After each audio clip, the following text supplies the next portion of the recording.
अगर आप घर में क्रिस्पी और मज़ेदार पकोड़े तैयार करना चाहते हैं तो ये रेसिपी आपके लिए है। इट्स मी ज़ैनब, आप देख रहे हैं ज़ैनिस किचन एंड व्लॉग्स। अगर मेरा चैनल सब्सक्राइब नहीं किया तो सब्सक्राइब करना बिल्कुल ना भूलिएगा। वीडियो पसंद आई हो तो एक प्यारा सा कमेंट जरूर करें। 2 मीडियम साइज के आलू, 2 मीडियम साइज के प्याज और सब्ज मिर्च और हरा धनिया, इन सब्जियों को फाइनली चॉप कर लें। चॉप करने के बाद एक बाउल में 2 कप बेसन लें। नमक, मिर्च, सूखा धनिया और दरा मिर्च यानी चिली फ्लेक्स, इन 4 चीजों को ऐड कर ले। कई लोग हल्दी भी डालते हैं, मैं हल्दी डालती नहीं हूँ बिल्कुल भी, क्योंकि उसकी तस्वीर गर्म होती है तो पकोड़े खुद भी गर्म होते हैं तस्वीर के लिहाज से। इन चीजों को पहले अच्छी तरह सेपरेटली मिक्स कर लें, यानी ड्राई इंग्रेडिएंट्स को मिक्स कर लें। फिर पानी की मदद से गाढ़ा सा लेप बना लें। गाढ़ा सा लेप बनाने के बाद वेजिटेबल्स, आलू, प्याज, हरी धनिया, इन सारी सब्जियों को मिक्स करें। अच्छी तरह मसाला बना लें। साथ ही एक कढ़ाई हल्की आंच पे रख दे। मिक्स करते करते ही चलो ऑयल गरम हो जाएगा। सबसे पहले कढ़ाई में थोड़ा सा आलू डाल के चेक करें कि ऑयल गरम हो गया है। ठंडे ऑयल में बिल्कुल पकोड़े ना डालें, टूट जाएंगे, नीचे लग जाएंगे। इसलिए जब ऑयल गरम हो जाए साथ ही पकोड़ों का मसाला डालते जाएं और पकोड़े बनाते जाएं। पकोड़े का मसाला स्पून की मदद से भी डाल सकते हैं, हैंड की मदद से भी डाल सकते हैं, जैसे आपको कंफर्टेबल इजी लगे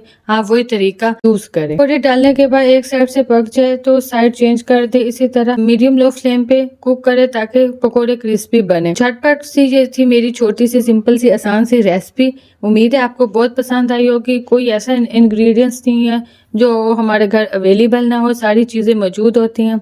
बारिश के मौसम में एंजॉय करें, मजेदार सी चटनी बनाएं और पकोड़े एंजॉय करें। मैंने बहुत अच्छी चटनी की रेसिपी अपने चैनल पे अपलोड की हुई है। इमली की चटनी, पुदीने की चटनी और आलू बुखारे वगैरह की चटनी बहुत है। मैं डिस्क्रिप्शन में मेंशन कर दूंगी, जिसने विजिट करना हो, जिसने देखना हो जरूर चेक करें। Very simple recipe and tasty, delicious and crispy crunchy पकोड़े की रेसिपी जरूर ट्राई करें। उम्मीद है आपको बहुत पसंद आएगी। ओके, अल्लाह हाफिज, दुआओं में याद रखें।